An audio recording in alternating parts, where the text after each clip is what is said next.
और उस क्वेश्चन का सॉल्यूशन मैंने कहा था मैं ही करा दूंगा और आपका रहेगा होमवर्क में। सर क्लियर आ रही है? ओके, चलिए पहले हम डायरेक्ट उसी क्वेश्चन पे चलते हैं। ये क्वेश्चन होमवर्क दिया था एक, और इसे बोला था आपको करने के लिए। एक ये भी क्वेश्चन होमवर्क दिया था। तो चलिए भाई, मुझे लगा था मैंने कर लिया है। सबसे पहले ये क्वेश्चन करते हैं, आइए। अगेन हमें कॉलम 3 बनाने होंगे, क्योंकि अब देखो यहाँ पे 2 का पूछा गया है, तो हमें कॉलम 2 ही बनाने पड़ेंगे अब, ठीक है ना। कॉलम 2 ही बनाने पड़ेंगे। अब जो 2 कॉलम बनाने पड़ेंगे, इसमें एक हमारा बोल रहा है कि आर ओ आर के लिए, तो एक तो हम आर ओ आर बना लेते हैं, और एक बोल रहा है नॉन रेजिडेंट, सीधा एनआर के लिए पूछ रहा है, तो एक एनआर बना लेंगे। क्या निकालना है हमें? Computation of total income.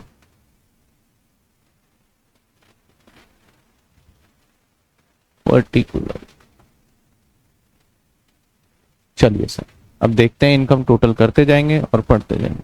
Calculator आज है मेरे पास। कहता है इंटरेस्ट फ्रॉम इंडियन कंपनी। भाई इंडियन कंपनी हो गया, यानी भारत से इंटरेस्ट ले रहे हो, तब तो भाई तीनों पे एप्लीकेबल होगा। तो interest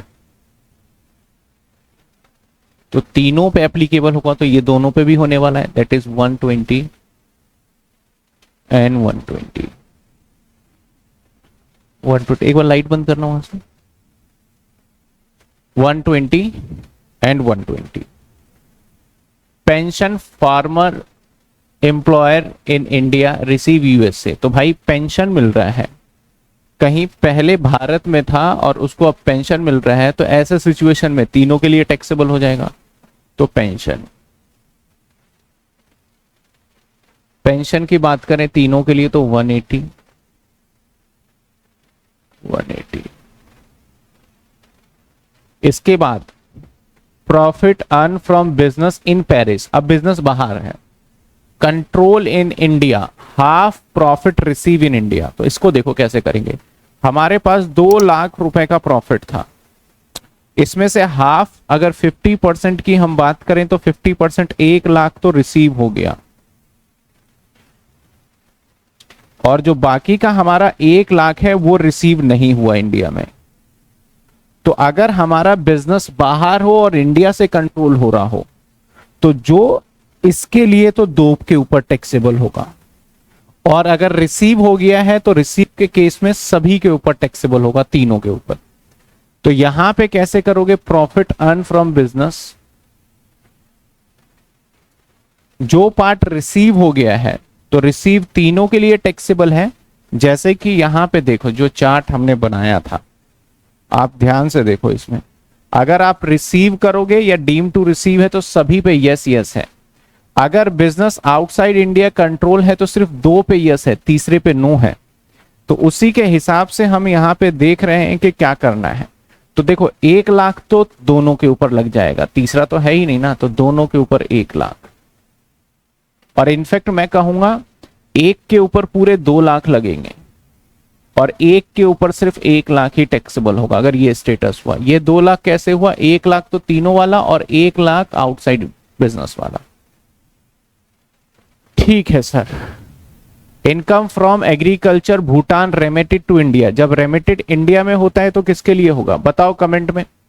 remitted to India, remitted to India, बताओ।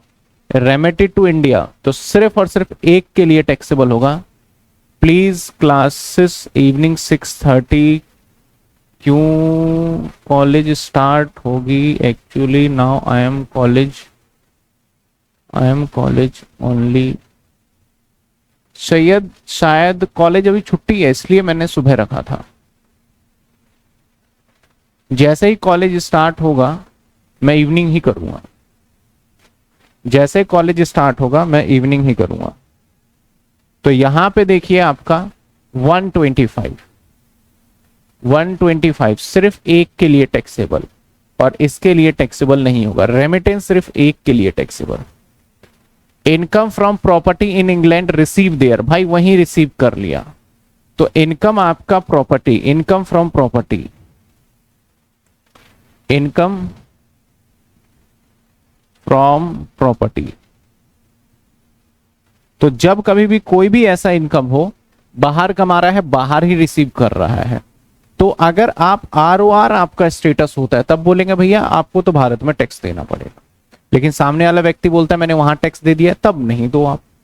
तो इसमें कुछ बोला नहीं है, वहां टैक्स दे दिया। तो अगर आपका स्टेटस आरओआर हुआ तो आपको टैक्स देना पड़ेगा, दैट इज 4 लाख रुपीज। कितने होंगे? 4 लाख रुपए। इसको नहीं देना होगा। Past foreign income brought into India, तो पास्ट अनटैक्स्ड इनकम तो तीनों के लिए एग्जेम्प्ट रहता है। तो 2 है यहां पे, तो दोनों के लिए एग्जेम्प्ट हो जाएगा। Gift money receive by x outside India, इतनी तारीख को लिया, from y resident in India. तो भैया गिफ्ट मिला है, तो अब किससे मिला, नहीं मिला, हमें किससे मिला है, वाई से मिला है, हमें एक्स का निकालना है। तो भैया आउटसाइड इंडिया ही गिफ्ट मिला है। और किससे मिला है हमें, कहता है gift money receive by x, x के थ्रू मिला, एक्स ने लिया है 5/8/2024, इसी साल लिया। फ्रॉम वाई, वाई लिया था जो रेजिडेंट इन इंडिया था। तो इंडिया का व्यक्ति गिफ्ट दे रहा है उसको, तो ऐसे सिचुएशन में किसके लिए टैक्सेबल? सोर्स कहां है? अगर वो इंडिया का रेजिडेंट है, सोर्स कहां है? तो गिफ्ट इंडिया में सोर्स है, तो इसलिए यहां पे 1,20,000 इसके लिए तो होगा ही, और तीनों के लिए है तो 1,20,000। सर गिफ्ट में 50,000 मैंने कहा था कि एग्जेम्पशन नहीं मिलेगा। अब आ जाओ टैक्सेबल।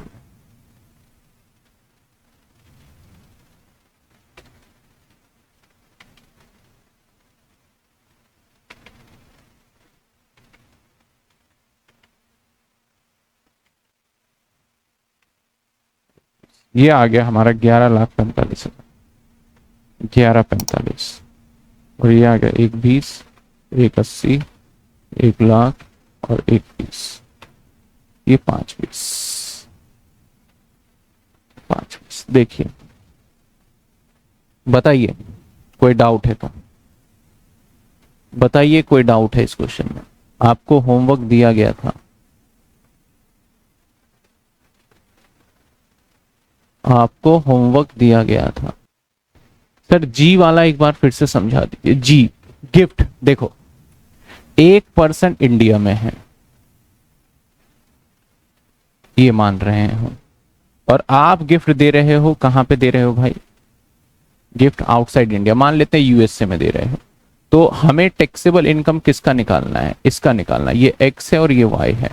तो भाई इसको, अगर वो ये बंदा इंडिया की जमीन से, इंडिया से पैसे कमाएगा, तो इसका कुछ भी स्टेटस हो हमें मतलब नहीं है, तीनों के इसमें टैक्स देना होगा।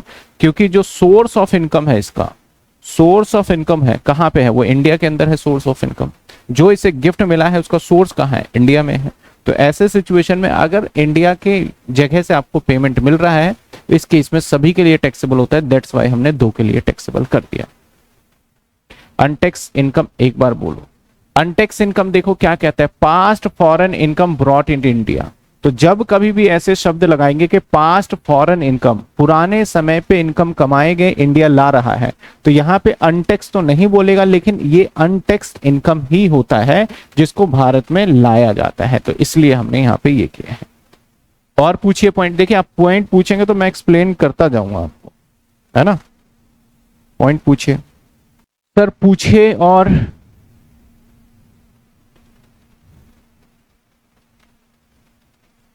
सर अनटैक्स, सर आगे 1 मिनट के लिए बात करना हो तो आप अभी बात कर सकते हैं, या फिर कॉल आप करिएगा, क्योंकि 10:30 एक क्लास फाइनेंशियल मैनेजमेंट की है, और इसके बाद फिर मेरी क्लास है 10:30। 12 बजे के आसपास कॉल कर लीजिए आप मुझे, डाउट वाले कंप्लेन वाले नंबर पे। भाव्य मित्तल सर सी, ओके।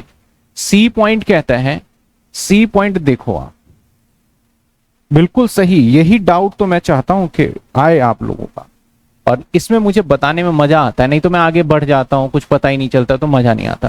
कहता है profit earn from business in Paris. तो भैया हमने प्रॉफिट कमाया कहां से? पेरिस से। और पेरिस से कितना प्रॉफिट कमाया हमने? 2 लाख रुपए। और नाउ यहां कहता है कि कंट्रोल फ्रॉम इंडिया। तो भाई अगर आप इंडिया से कंट्रोल करोगे तो रूल कहता है ऐसे सिचुएशन में ये इनकम 2 लोगों के लिए टैक्सेबल होता है। एक आरओआर के लिए टैक्सेबल होता है, एक एनओआर के लिए टैक्सेबल होता है। अगर स्टेटस हुआ हमारा एनआर तो इसके लिए टैक्सेबल नहीं है ये।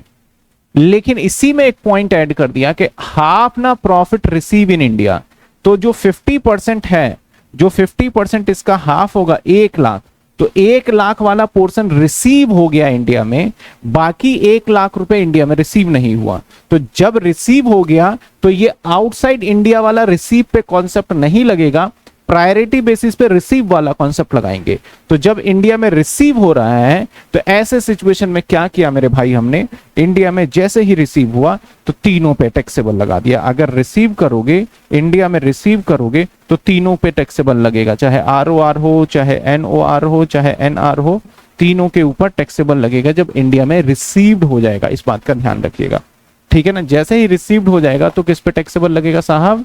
तीनों के ऊपर टैक्सेबल लग जाएगा। तो रिसीव वाले पोर्शन को तीनों पे टैक्सेबल लगाया, इसलिए मैंने तीनों के लिए 1 लाख रुपए, देखो अब इसको ऐसे समझाता हूं, इसको ऐसे कर देता हूं आपके लिए।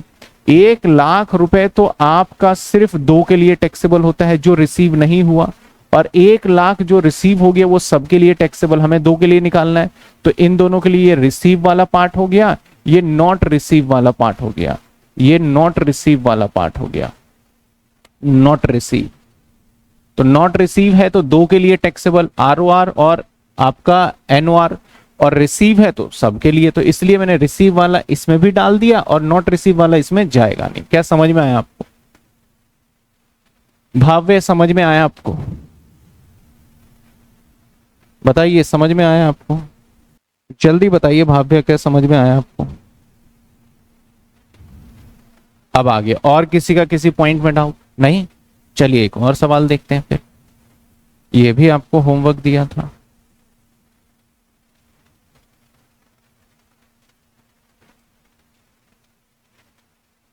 अगेन हमें अब किसके लिए? अब तो तीनों के लिए है भाई, तो तीनों के लिए कॉलम बना लें।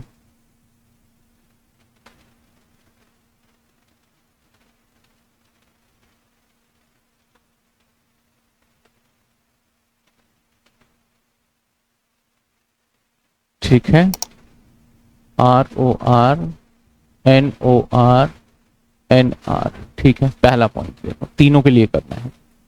Profit from business in Iran receive in India. तो भाई इंडिया में रिसीव हो गया तो प्रॉफिट फ्रॉम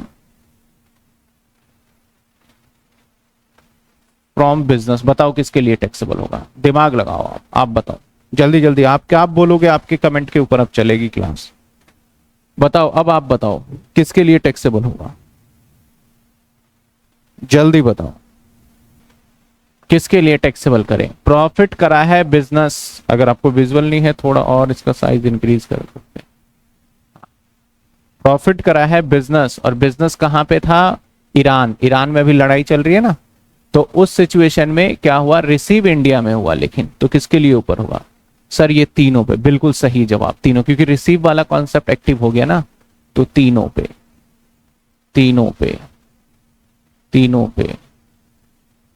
इसके बाद income from property in Iran receive in India, बताओ अब। Property, income from property, income from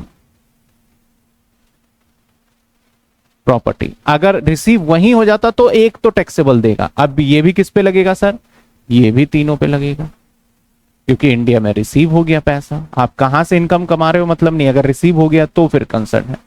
income from property in Sri Lanka, ये भी इंडिया से बाहर है। डिपॉजिट इन देयर बैंक, भाई वहीं करा वहीं सब कुछ हुआ, तो income from Sri Lanka, income from Sri Lanka, तो भाई इंडिया का हिस्सा तो है ही नहीं, तो वहीं रिसीव किया। तो अगर आपका स्टेटस आरओआर हुआ तो आप तो किसी कंडीशन में बच ही नहीं सकते, बाकी इन केस के अंदर आपको नहीं देना क्योंकि इंडिया में पैसे आए ही नहीं। चलो profit business establish Sri Lanka deposit there bank but control from India out of 2 lakh some 1 lakh remitted to India. 2 lakh में से 1 लाख रेमिटेड हुआ इंडिया के अंदर। तो हमारा 2 लाख था, 2 लाख में से अब प्रॉफिट कंट्रोल वहीं पे है, सब कुछ वहीं पे है, डिपॉजिट भी वहीं पे है, कंट्रोल।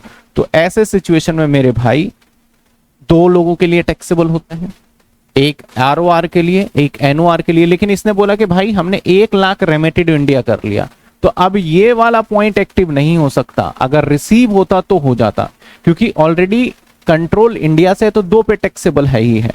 तो जो रेमिटेड वाला पॉइंट कब एक्टिवेट होता, अगर वो 3 पे टैक्सेबल होता तो बोलते भाई इसके ऊपर भी लगाओ। अब रेमिटेड के केस अगर लगाता हूं तो सिर्फ 1 पे टैक्सेबल लगेगा, लेकिन कंट्रोल इंडिया से है तो 2 पे टैक्सेबल लगेगा। तो इसलिए हम किस पे लगा देंगे, 2 के ऊपर। तो यहां पे profit business, profit from business, profit from business कितने रुपए है मेरे भाई, 1 लाख पे कितने हैं, 2 लाख रुपए। तो दोनों पे 2-2 लाख, खत्म कहानी। Income profession in India but receive, India में बिजनेस है ना, प्रोफेशन इंडिया में है ना, तो बात ही खत्म हो गया। इनकम फ्रॉम इंडिया तो किसके ऊपर भाई, तीनों के ऊपर लगेगा। कैसे, 240,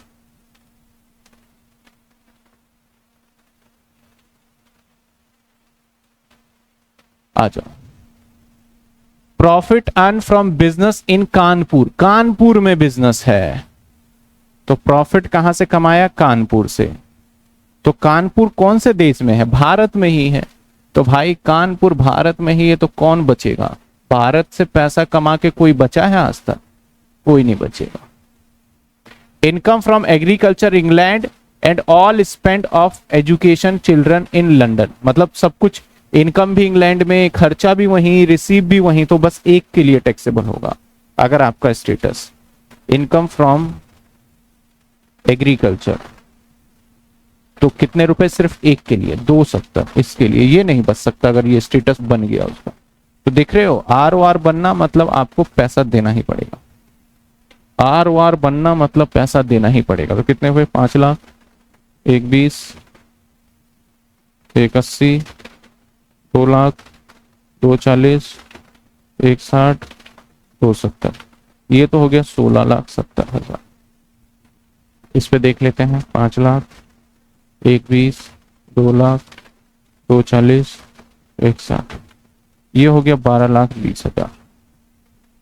इस पे देख लेते हैं, 5 लाख, 120, 240, और ये इसकी इनकम हो गई 10,20,000। तो इस तरीके से आपको इनकम का जवाब देना है। अब बताइए कौन सा पॉइंट डाउट में है, अब बताइए कौन सा पॉइंट डाउट में है। क्लियर, क्लियर है आपको।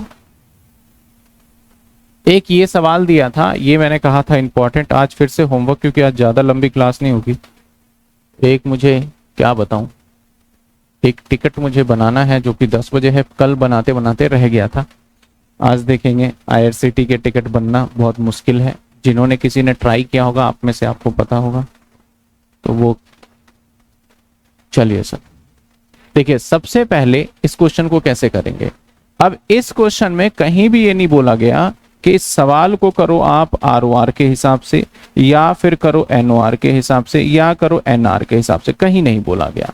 तो इसका मतलब आपको पहले यहां से इसका स्टेटस निकालना होगा, स्टेटस, क्योंकि सवाल में कहता है कि रेणुका देसाई सिटीजन यूएसए की है, लेफ्ट इंडिया 1992 में करके गई, गॉट परमानेंटली सेटल न्यूयॉर्क में सेटल हो गई, सी वॉज बोर्न 1977 में, इंडिया में हुई थी, her husband was also born 1975 में हुआ था, हर पेरेंट्स बोर्न यूके में हुआ था, हाउएवर दे माइग्रेट इंडिया, और ये इंडिया में माइग्रेट हुए। इसके बाद and got permanently settle Delhi में हो गए।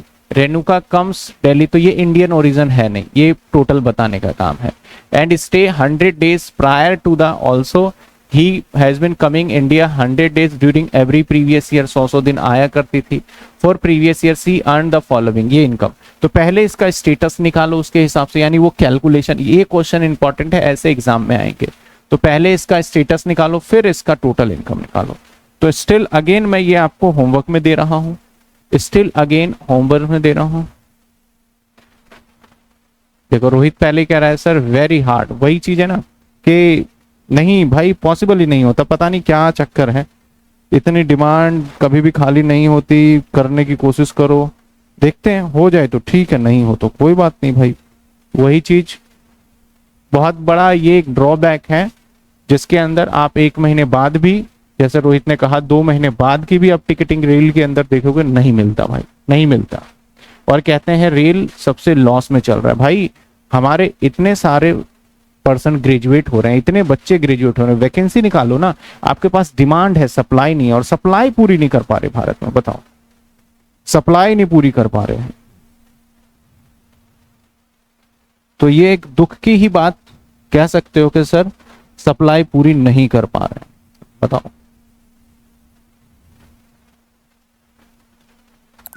हाँ न्यू एप्लीकेशन आएगा, एक रेल वन था वहां पे भी मैंने करके देखा, वहां भी नहीं हो रहा, अभी देखेंगे। 37 हो गया क्योंकि पहले सारी डिटेल थोड़ी फिल करनी पड़ती है, और उसमें मैं 1 मिनट तो पता नहीं क्या बोल दूं, अगर मैं बोलूं ना 1 मिनट लेट हो गए तो क्या, नहीं, उसके अंदर अगर आप 1 सेकंड भी लेट हो गए तो गया आपके हाथ से, ये रहता है। इन प्ले स्टोर देखता हूं, ये भी थोड़ा सर्च करके फिर देखूंगा, ठीक है। तो ये क्वेश्चन अगेन होमवर्क में, और साथ के साथ ये क्वेश्चन भी होमवर्क में प्रैक्टिस के लिए आपके, और साथ के साथ ये क्वेश्चन भी होमवर्क में आपको प्रैक्टिस के लिए मैंने कुछ क्वेश्चंस लगा दिए हैं। और ये वाला तो रेजिडेंशियल HUF का मुझे बताना था, तो वो तो खैर बताना था, वो तो आधे घंटे का काम होगा, ठीक है ना। तो ये जो क्वेश्चंस मैंने होमवर्क में लगाए, प्लीज इस क्वेश्चंस को करिएगा। इसके बाद फर्दर हम आगे बढ़ेंगे, यानी आज था एजेंडा खत्म करने का, लेकिन एक काम आ गया, नहीं तो कल तो 110% ये खत्म हो जाएगा, और फिर हमारा अगला चैप्टर स्टार्ट होगा। तो मैं बाकी देखो मैंने चार्ट लगा रखा है, डेली मेरा दिमाग इसी पे चल रहेगा। 6 तारीख को न्यू चैप्टर स्टार्ट होना था, जो कि थोड़ा सा पीछे हो गए हैं, कोई बात नहीं, न्यू चैप्टर स्टार्ट करेंगे, लंबी क्लास लगा के खत्म करेंगे। ये मैं चार्ट देखता रहता हूँ, और इसी शेड्यूल से ही क्लास चलेगा, जहां कम ऊपर नीचे होगा मैं उसके अंदर काम करना स्टार्ट करूंगा। यस रोहित, चलिए सर, चलिए करें, एंड कर दें। जो पीछे क्वेश्चंस कराए सभी को समझ में आया, ये कर पाओगे आप, ये कर पाओगे आप।